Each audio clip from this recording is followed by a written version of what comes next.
You are the type of owner who has noticed something. Your dog does not really listen to you. They watch you. And part of you has always wondered if that means something. It does. Visual information reaches your dog's motor cortex faster than any sound you can make. They are not ignoring your verbal commands. They are just genuinely faster at reading your body.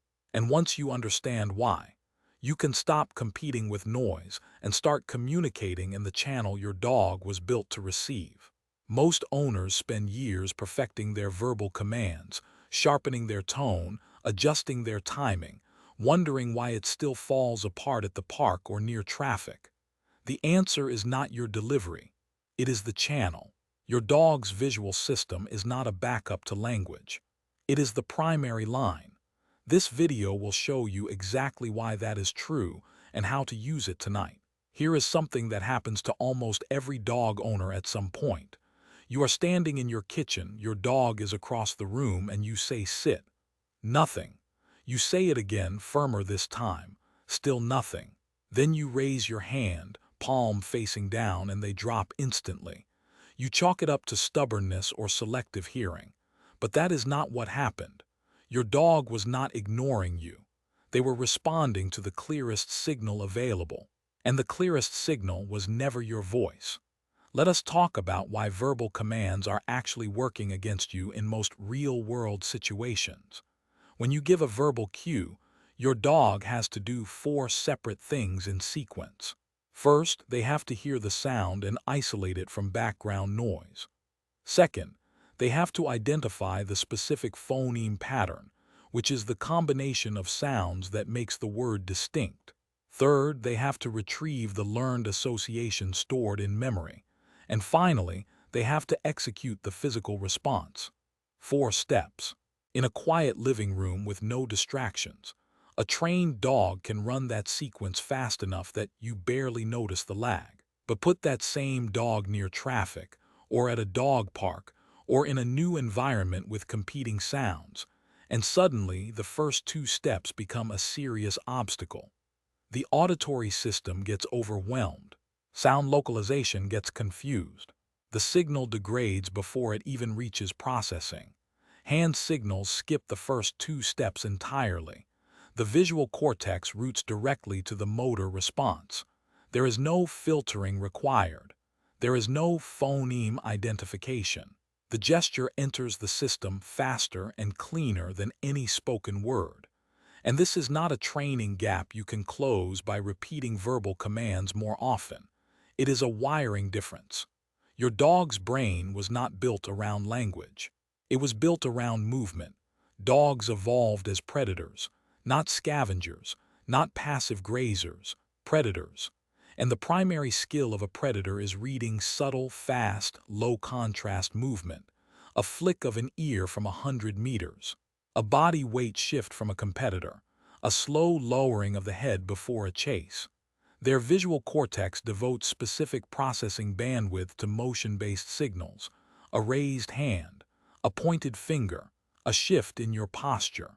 These pathways are older than any learned language association. They are faster. They are more reliable under stress. Here is the clearest evidence of this that most people never think about.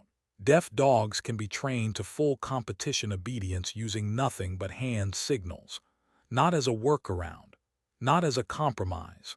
At the same level with the same precision as hearing dogs trained with verbal cues. Because the visual system was never the secondary command channel. It has always been the primary one. Verbal commands work because dogs are intelligent and adaptable enough to learn them. Hand signals work because they are already speaking the language the brain expects. So here is how you actually make the switch. You do not throw out your verbal cues overnight. You layer on top of them, then you fade them out. This process is called paired fading, and it works in 3 clear phases across roughly 10 sessions. The 3 signals you need to build first are sit, down, and stay. These are the foundation of everything else. For sit, use a flat hand starting at your hip and moving upward, palm facing the ceiling. For down, extend one finger and point it directly at the ground in front of your dog. For stay, hold an open palm toward your dog, fingers up, completely still. In the first phase, you pair the verbal and the visual simultaneously. You say sit, and you give the hand signal at the same moment. Every repetition. You are not replacing the word yet. You are connecting the visual cue to the already established response. In the second phase, around sessions 4 through 7, you give the hand signal a half-second before the verbal cue. Just a beat. What you are doing is letting the visual cue arrive first, giving the brain time to begin routing the response before the word even lands. You will notice compliance start to shift here. Your dog begins anticipating off the gesture. In the third phase, you drop the verbal cue entirely. Signal only. For most dogs, by session 10, the gesture alone produces a clean, fast response. In many cases faster than the verbal cue ever did. But there is a technique that makes all of this significantly more effective, and most owners skip it entirely. It is called frame and freeze. Before every single cue, before you give any signal, you do two things. You make eye contact and you go completely still. Not slow, still. You stop moving. You hold the stillness for 1 full second, then you signal. This sounds almost too simple to matter, but here is what it actually does. Dogs are constantly reading your body for information. Your movement is background noise to them. When you stop moving, you create a frame, a visual break in the stream that signals something intentional is coming. The stillness is what makes the signal legible.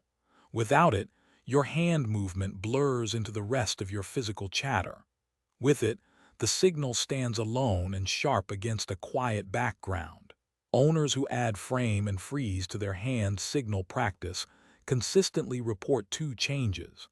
Faster response times, often dramatically faster in the first few sessions, and longer duration holds, particularly on stay, because the dog learned to wait for a deliberate release signal, rather than assuming any movement means the stay is over.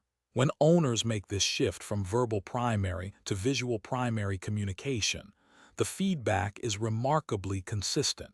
Faster compliance. Better performance in exactly the environments where verbal commands used to fail completely. Parks, city streets, busy households with competing noise. The commands did not get stronger. The channel changed. And the right channel was there the whole time, underused. Your dog has been watching you this entire time.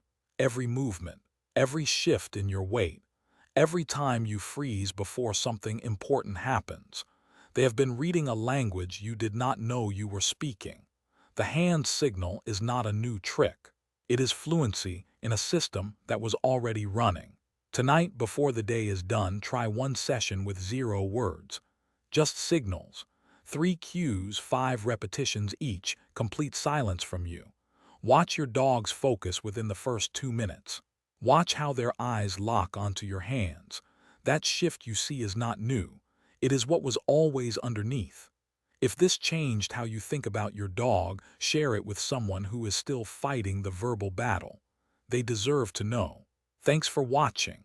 If you loved this video, scan the QR code on the screen right now to subscribe and join the Pawsome Life family. Give your dog a belly rub for us, and we will see you in the next video.